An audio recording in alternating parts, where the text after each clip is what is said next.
Grab myself some casters for the lathe table. Got some more welding wire. Got some flat black paint for when it's all done. And they're all swiveling, but two of them also lock, so similar to what I did with the compost bin. All up, these came to 27 bucks for the casters. I think I paid $15, $20 for those ones that got emailed to me. I like the current height of the bench, so what I might do, this is just above this section. I'm going to cut these legs off and get these mounted underneath the edges of the bench at each corner.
Let's evaluate the lathe cart bench. Got to say cart because it's got wheels. The lathe bench, as it is at the moment, hasn't got the top on, hasn't got the shelf, any drawers, but I put all the stuff onto the bottom to create a bit of weight. Now I know that the top and the shelf are gonna add a hefty bit of weight because they were very thick and heavy. I got the wheels on there, they all swivel. The ones on the front are locking. What I've done is I've splayed them so they all face outwards. Then I've locked the front ones.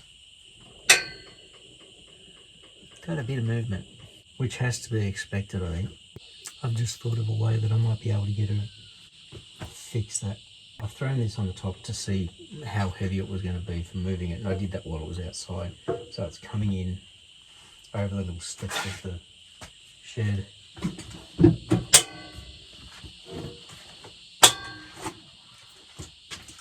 Unlock the wheels.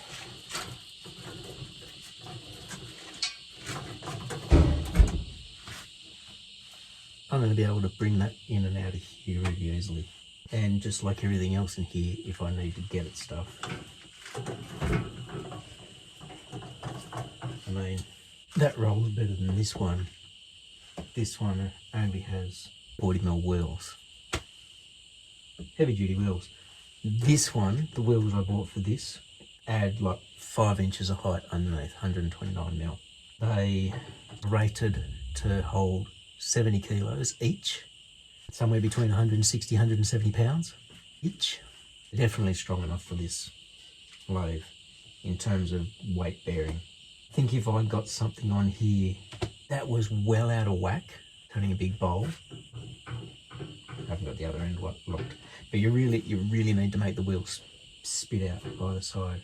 I actually got an idea for making some legs at the ends that you can drop down, like lock the wheels, push these down, lock them nice and tight, and they're actually touching the ground as well, and that would really stiffen that up.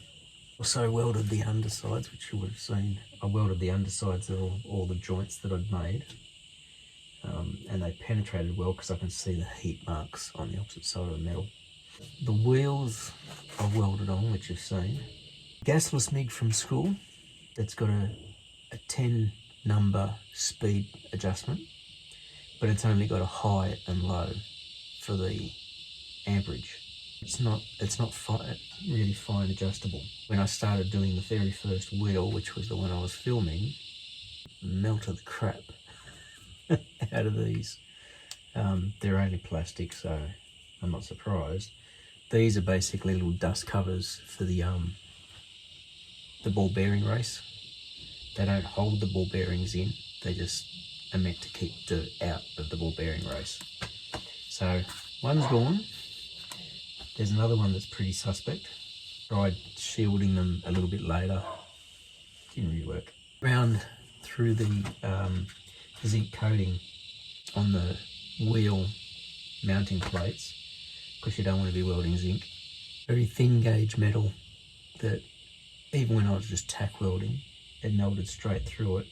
I dropped the amperage down to the low setting, and on some of them it's still, right at the edges, it's still just melted straight through. I'm definitely not pleased with the welding job. I think it looks like crap, but it's solid. The wheels aren't coming off. So it's going to be a hell of a time if one of them breaks and I've got to replace it. I'll do the top tomorrow.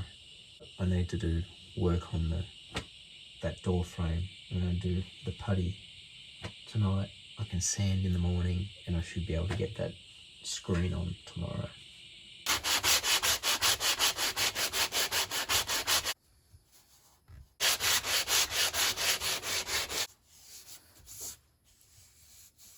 So I've planed this level and now I've used a spack filler to fill in all the gaps and nail holes. Gaps on this side, same with all these. So it doesn't look like there's a lot there because it's only in the edges. So that top one, this one, and that one. In the morning I'll come out, sand them flush, and then I can prime them. I'm gonna have to scuff up the whole frame. I'm not too concerned about being able to hide this because once upon a time the door that was here was on the outside. Well, actually it was just now, but before all the hinges used to be on this side and the door latch was on that side, and I'm hard pressed to find where the hinges were